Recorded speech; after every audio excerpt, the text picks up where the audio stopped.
Olá, turma! Iniciaremos as nossas discussões sobre noções de semântica. Para falarmos um pouco sobre a semântica, nós buscaremos compreender o significado das palavras. Nós temos aqui, por exemplo, a palavra ligação. Então, para a palavra ligação, quais as possibilidades de significado dessa palavra dentro de um determinado contexto? Quais os sentidos que essa palavra ela pode ter. Quando a gente vai pesquisar alguma palavra nos dicionários, se vocês observarem, para uma única palavra que a gente pesquisa, vai ter lá várias possibilidades, né, de significado. Então, aqui nós temos isso em relação à palavra ligação. Ligação é um substantivo feminino. Um dos significados para essa palavra é junção entre duas ou mais coisas, união, conexão. Um segundo significado é aquilo que serve para ligar, ligamento. Um terceiro significado, o que faz o que faz com que se estabeleça uma relação ou um encadeamento entre coisas ou fatos, conexão. Um quarto significado, vínculo, união entre pessoas. O quinto, a ação de pôr em comunicação dois circuitos ou redes de eletricidade. E o sexto, comunicação através de telegrafia, telefonia, radiofonia. Observe que nós temos uma única palavra e essa palavra pode possibilitar 6 significados distintos, certo? E isso é importante para nós compreendermos o que nós nos propomos a estudar, que são as noções de semântica. Porque o que é a semântica? A semântica, como a gente vai ver um pouquinho mais à frente, está relacionada aos sentidos das palavras dentro de um determinado contexto. Aí nós temos aqui um exemplo, né? Nova rede de transmissão de energia fará a ligação entre os sistemas Sudeste e Nordeste. Aqui, nesse exemplo, nós temos a palavra ligação. E aí eu pergunto a vocês, será qual o sentido aqui da palavra ligação, né? Dentro desse contexto, quando diz que nova rede de transmissão de energia fará a ligação entre os sistemas Sudeste e Nordeste. Aqui nós temos a palavra ligação, que de acordo com os significados que nós vimos, né, anteriormente, aqui significa ação de pôr em comunicação duas redes elétricas, não é isso? Então, aqui é a ligação no sentido da energia, da eletricidade. Vamos ver um outro exemplo. Olhem só, aqui nós temos um cartaz, não é? Que nesse cartaz tem um homem que está ao volante e ele diz: está bem, querida, vou desligar. Falar ao celular no trânsito sai muito caro. E aí tem aqui a informação, né? Celular e direção, uma ligação perigosa. Então, nós temos mais uma vez a presença da palavra ligação. E aí, o que que nós podemos observar através das imagens que nós temos aqui e dos textos? Observe que aqui nós temos uma linguagem verbal e não verbal, não é isso? Ou seja, nós temos imagens e temos palavras. O que é que nós podemos identificar aqui? Inicialmente, o que a gente pode perceber é que a finalidade desse cartaz é alertar para o fato de que usar o celular enquanto se está dirigindo é algo perigoso.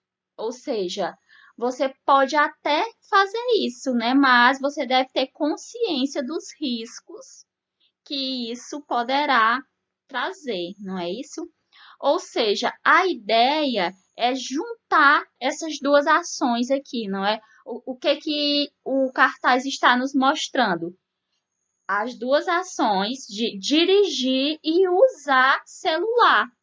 E através dessas duas ações, o cartaz também vai nos mostrar que isso põe em risco a segurança tanto desse motorista, como também vai pôr em risco a segurança das demais pessoas, não é isso? E aí, a partir disso, nós podemos observar que a palavra ligação, que aqui está presente, ela possui esse sentido, né, de relação, de conexão entre os dois fatos. Assim como nós podemos observar que a palavra ligação, ela está remetendo também à questão de comunicação por telefone. Então, o que é que nós temos aqui? Nós temos esse duplo sentido, né, que foi algo proposital em relação à palavra ligação. Porque o que é que a gente observa? É que as propagandas, os cartazes, eles recorrem muito a isso, né, essa questão do duplo sentido das palavras. E aqui é um exemplo disso, né? Nesse cartaz, a informação que se apresenta, né, celular e direção, uma ligação perigosa, apresenta esse duplo sentido, ok? E aí, a partir dessas informações introdutórias, dessas discussões, nós podemos dizer o seguinte, que quando analisamos um determinado elemento textual, buscando identificar seus significados e de que maneira eles contribuem para o sentido geral do texto, estamos estudando semântica. Então, a semântica é quando nós buscamos analisar, identificar os significados das palavras e de qual maneira esses significados eles vão contribuir para o sentido geral do texto, certo? Dessa forma, a semântica é o estudo da significação das palavras, expressões e enunciados que constituem os textos. Então, quando nós estamos estudando a significação das palavras, as várias possibilidades de sentido que uma mesma palavra pode oferecer, nós estamos estudando a semântica, ok? E sobre os nossos estudos, né, relacionados à semântica, nós iremos trabalhar agora com a significação das palavras.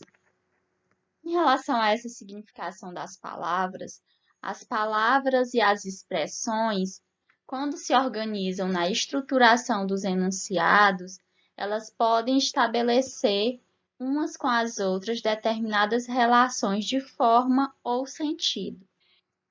Quando a gente vai produzir um texto, principalmente as palavras-chave, né, que estão presentes ali naquele tema, são palavras que às vezes acabam sendo repetitivas ao longo do texto.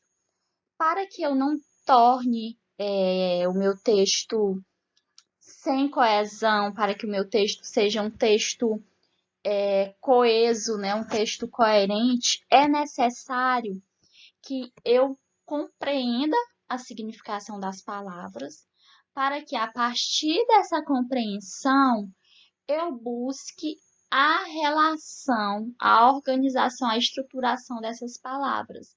O que é que eu quero dizer com isso? É necessário que eu busque os sinônimos. Digamos que eu vou produzir um texto sobre evasão escolar, só um exemplo. E aí, em um momento, eu coloco professor, a palavra professor.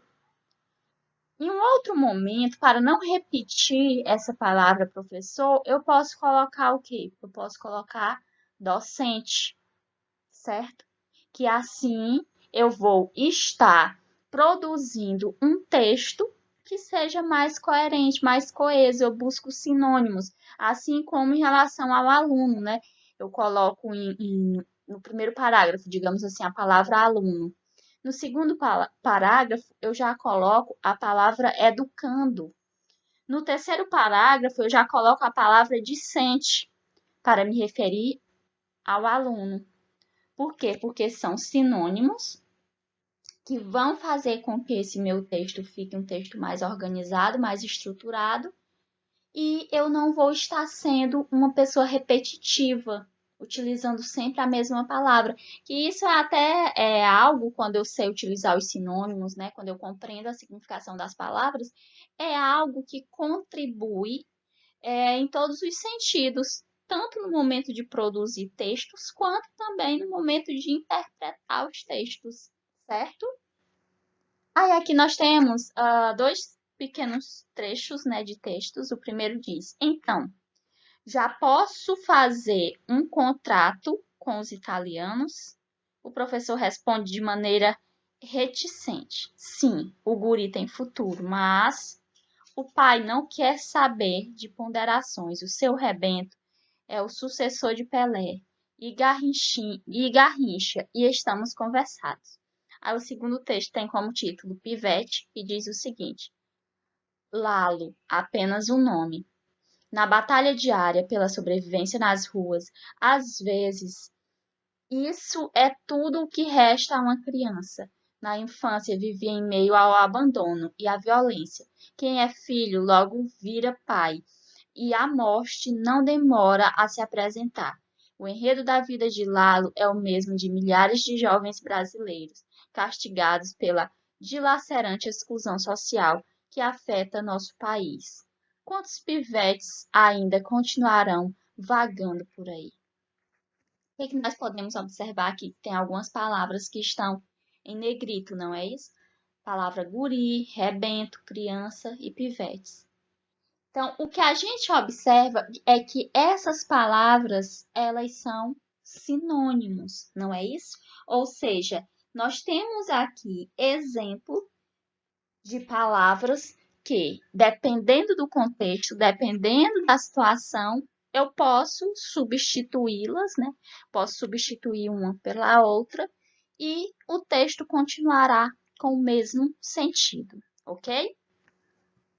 Em relação aos sinônimos, gente, os sinônimos são vocábulos que, empregados em um determinado contexto, têm o mesmo significado ou um significado muito semelhante, certo? Então, o sinônimo é isso, é quando em um determinado contexto a gente emprega uma palavra e depois eu posso utilizá-la uma outra que possua aquele mesmo sentido, como no exemplo anterior, que nós vimos a questão da palavra guri e a palavra criança. Ambas as palavras possuem o mesmo sentido. E isso também, essa questão do sentido, vai depender muito do contexto, né? Como é colocado aqui. Note pela definição que só é possível perceber se as palavras são ou não sinônimas se elas estiverem contextualizadas. Se a gente pegar essas palavras de uma forma isolada, é muito delicado para afirmarmos se elas são ou não sinônimas. Então, para que a gente possa estabelecer nessa relação, perceber se essas palavras são semelhantes, é necessário observarmos o contexto em que elas estão inseridas. E aí nós temos o exemplo, né? O exemplo 1. A falta a uma das provas elimina o candidato do processo seletivo. E o segundo, exemplo, a falta a uma das provas exclui o candidato do processo seletivo. O que é que nós podemos observar aqui? Que as palavras elimina e exclui são sinônimas dentro desse contexto. Por quê? Porque quando a gente pega e lê essa frase, tanto faz colocar a palavra elimina ou a palavra exclui, que o sentido continua o mesmo, não é?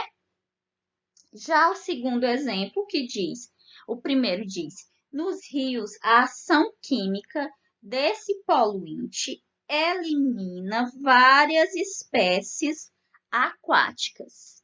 E o segundo exemplo diz, nos rios a ação química desse poluente exclui várias espécies aquáticas. O que é que nós podemos observar? Que no primeiro exemplo, a palavra elimina várias espécies aquáticas está relacionada a matar, a extinguir, não é isso? E já o segundo exemplo, quando eu digo exclui várias espécies aquáticas, esse exemplo aí, a palavra excluir, se refere a não atuar, a não prejudicar.